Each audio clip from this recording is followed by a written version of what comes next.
আসলে এই এলাকার ধর্মপ্রাণ মানুষ সুদীর্ঘ 40 বছর যাবৎ এখানে একটা শনিতলা স্থাপন করে পুজো অর্চনা করছিল। তা সম্প্রতি এলাকারই বেশ কয়েকজনের মনোবাসনা হয়েছে যে যেহেতু শিব চতুর্দশীতে এখানে অনেক মানুষ শিবলিঙ্গে স্নান করাতে আসে, ব্রত পালন করে, বিশেষ করে মহিলারা, পুরুষরাও আসে, তো সেখানে একটা শিবলিঙ্গ স্থাপন করা দরকার। একই সঙ্গে আবদার আসে যে না, মন্দির পূর্ণতা পাবে যদি একটা হনুমান এখানে প্রতিষ্ঠিত হয়।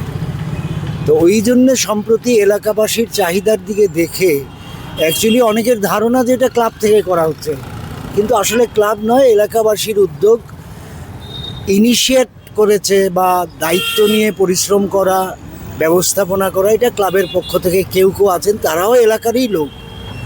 তো সেই জন্য ঠিক হয়েছে যে আমরা এখানে শনি মন্দিরের পাশাপাশি শিব ও হনুমানের উপাসনার আয়োজন করব, যাতে মানুষ নিত্যদিন এখানে আসা যাওয়ার পথে যারা ধর্মপ্রাণ মানুষ তারা ধর্ম পালন করতে পারে, পুজো অর্চনা করতে পারে।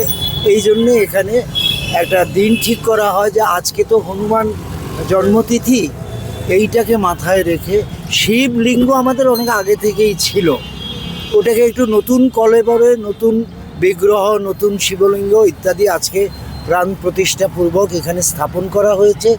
এবং এইটাকে কেন্দ্র করেই আজকে একটি উৎসব আয়োজন হয়েছে। সকালবেলা আজকে হনুমান জন্মতিথি পালন করে পূর্ণিমা লগ্নে সেই ঘোর অন্ধকার থেকেই পুজো অর্চনা শুরু হয়েছে, এবং আজকে দিনের বেলার এই পুজোর শেষে মানুষের মধ্যে প্রসাদ বিতরণ ইত্যাদির আয়োজন করেছে।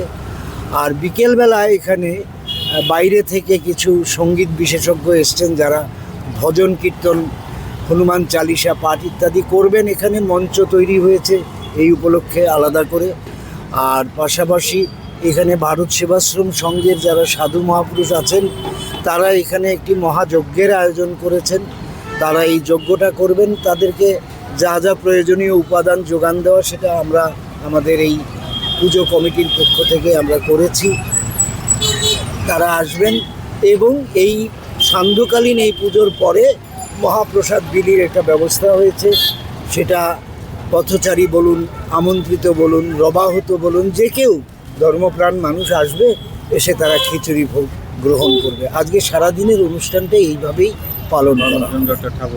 হ্যাঁ, আর তাছাড়া আমাদের এই মন্দির যেহেতু আগে শুধু শনিবার হতো, পরবর্তীকালে শিব এবং হনুমান এসে গেছে, সুতরাং এখন আমাদের নিত্য পূজার জন্য একজন পুরোহিত, বেতনভুক পুরোহিত ধার্য করা হয়েছে। উনি প্রতিদিন সকাল সন্ধ্যা এখানে পুজো করে যান, এই ব্যবস্থাও নেওয়া হয়েছে।